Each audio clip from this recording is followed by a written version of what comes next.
उत्तराखंड में एक साल पहले बम्पर बहुमत के साथ सत्ता में आने वाली भारतीय जनता पार्टी अभी भी अपने संगठन को दुरुस्त करने में लगी हुई है। संगठन की ताकत, संगठन के लोगों को बढ़ाने में लगी हुई है और इसी कड़ी में कांग्रेस समेत कई दलों के नेता या कार्यकर्ता भारतीय जनता पार्टी का हिस्सा बने हैं, बीजेपी में शामिल हुए हैं और इसके जरिए एक तरीके से ये ऐलान 2024 के चुनाव की तैयारियों का भी किया गया है। मैंने शुरू से ही कहा है कि प्रदेश सरकार के विकास को देखते हुए, केंद्र सरकार की उपलब्धियों को देखते हुए बड़ी संख्या में लोग भारतीय जनता पार्टी जुड़ रहे हैं और हमने बूथ स्तर तक के कार्यकर्ताओं को जोड़ने का अभियान चलाया है।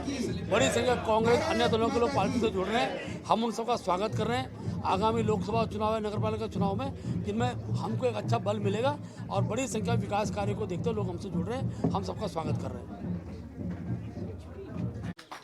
BJP all time election mode party है। ये बीजेपी के नेता खुद कहते हैं कि वो हर चुनाव को युद्ध स्तर पर लड़ते हैं। हर चुनाव के लिए पहले से ही तैयारियां करते हैं, वो चाहे निकाय का चुनाव हो, चाहे पंचायत का चुनाव हो, चाहे विधानसभा का चुनाव हो या फिर लोकसभा का चुनाव हो। किसी भी चुनाव को छोटा न समझने वाली भारतीय जनता पार्टी अपने संगठन पर सबसे ज़्यादा ध्यान देती है और यही अंतर उत्तराखंड में भी बीजेपी और कांग्रेस के बीच दिखाई दे रहा है। कांग्रेस के नेता कभी आपसी मुद्दों पर उलझे हुए रहते हैं, कभी नेताओं की तकरार रहती है और संगठन की कमजोरी से हर कोई वाकिफ़ है, लेकिन संगठन को मजबूत करने के लिए कांग्रेस के भीतर जो कोशिशें होनी चाहिए संभवतः वह होती नहीं और उसी का फ़ायदा बीजेपी उठाती है और बीजेपी अपनी रणनीति लगातार बनाती है, बदलती है और वक्त के हिसाब से चलती है। शायद यही वजह है कि बीजेपी का संगठन लगातार मजबूत हो रहा है और कांग्रेस को लगातार झटका लग रहा है। अब कांग्रेसी उलझे हुए हैं राहुल गांधी की सदस्यता को लेकर,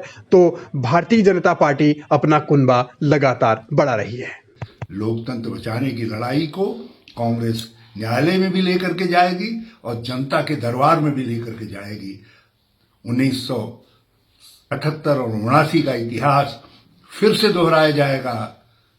तब भी नेहरू परिवार पर, गांधी परिवार पर हमले हुए थे और सारा देश एकजुट हुआ था और 1980 में इंदिरा राव देश बचाओ का नारा गूंजा था और फिर 2024 में ये क्षण देश के लोकतंत्र को बचाने के लिए एक अभूतपूर्व अवसर दे रहा है और इसका लाभ कांग्रेस भी उठाएगी, पूरा प्रतिपक्ष भी उठाएगा।